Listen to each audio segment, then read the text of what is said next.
السلام علیکم ورحمۃ اللہ وبرکاتہ۔ الحمد للہ والصلاة علی رسول اللہ صلی اللہ علیہ وسلم۔ محترم ناظرین، قابل احترام سامعین، رمضان المبارک عن قریب ہم پر سایہ فگن ہونے جا رہا ہے، اور استقبال رمضان کے لیے علماء کرام نے رمضان المبارک کے آمد اور اس کی تیاری کے لیے بہت سی اہم ہدایات اور تجاویز بیان فرمائی ہیں۔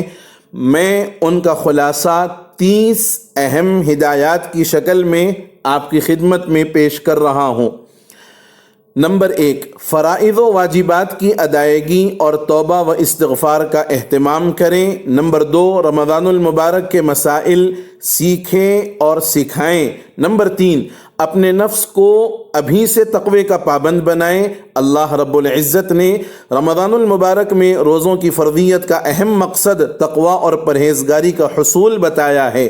نمبر 4، صلہ رحمی میں جلدی کریں، قطع رحمی کی وجہ سے دعائیں قبول نہیں ہوتی۔ نمبر 5، اپنے دلوں کو نفرت، جذبہ انتقام اور حسد کی آگ سے پاک صاف کریں۔ دل میں نفرت اور کینہ رکھنے والے کی اللہ سبحانہ و تعالی مغفرت نہیں فرماتا۔ نمبر 6، گزشتہ سالوں کے روزے اگر کسی عذر سے رہ گئے ہوں تو رمضان آنے سے پہلے ان کی قضا کر لیں۔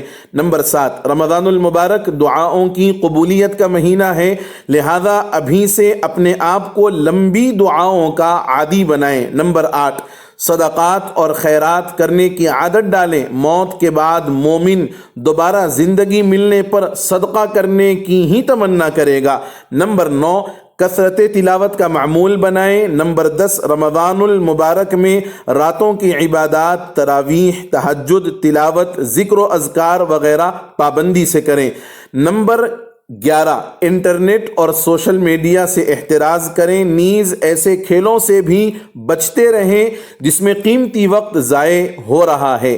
نمبر 12، ٹی وی خرافات کا مجموعہ ہے، لہذا رمضان کی آمد سے قبل اس سے جان چھڑا لینے کی کوشش کریں۔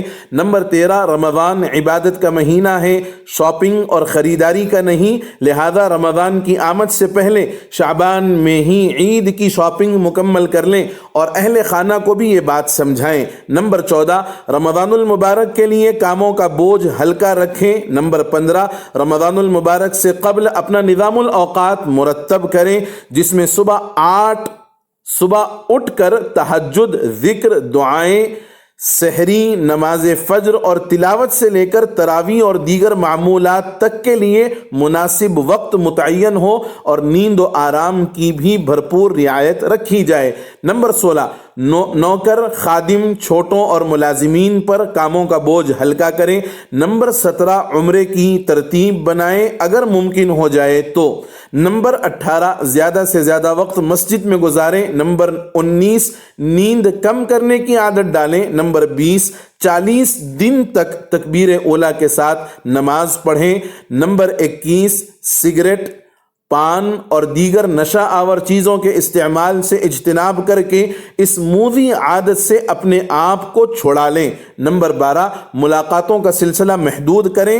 نمبر 22، ملاقاتوں کا سلسلہ محدود کریں۔ نمبر 23، چھوٹی چھوٹی صورتیں زبانی یاد کریں۔ نمبر 24، بچوں کو روزہ رکھنے کی عادت ڈالیں۔ نمبر 25، کم کھانے کی عادت ڈالیں۔ نمبر 26، اس رمضان المبارک کو گزشتہ سے ممتاز کریں، مثلا 30واں پارہ زبانی یاد کر لیں، یا سورہ رحمان، یا سورہ یاسین، سورۃ الملک، سورہ الف لام میم، سجدہ زبانی یاد کر لیں، یا کسی یتیم کو ڈھونڈ کر اس کی کفالت کا بندوبست کر لیں، یا جیلوں میں قید لوگوں کی تعلیم و تربیت کی ترتیب بنائیں، یا پانی کی اشد ضرورت ہو تو ٹیوب ویل، کنواں یا ٹھنڈے پانی کا پلانٹ لگوا دیں، یا مساجد اور مدارس کے ساتھ پرخلوص تعاون کریں، یا مستحق طلباء کے لیے فیسوں اور یونیفارم وغیرہ کا بندوبست کر لیں، یا کسی غریب لڑکی کی رخصتی کے اخراجات کا بندوبست کر دیں، وغیرہ وغیرہ۔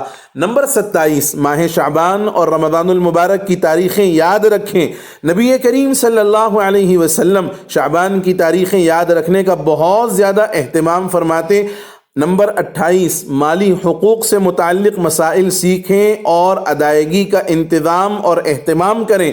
نمبر 29 رات جلدی سونے کی عادت ڈالیں، دوستوں کی فضول مجالس، گپ شپ کی محافل اور رات دیر گئے تک سر انجام دی جانے والی سرگرمیوں سے آہستہ آہستہ کنارہ کشی اختیار کریں۔ اور نمبر 30 رمضان المبارک کی تیاری کے حوالے سے ان تمام ہدایات اور تجاویز پر عمل پیرا ہونے کے ساتھ ساتھ اللہ سبحانہ و تعالی سے رمضان المبارک کی روحانیت اور برکات کے حصول کے لیے خصوصی دعائیں مانگیں۔ بالخصوص اس دعا کا اہتمام فرمائیں، اللہم بارک لنا فی رجب و شعبان وبلغنا رمضان۔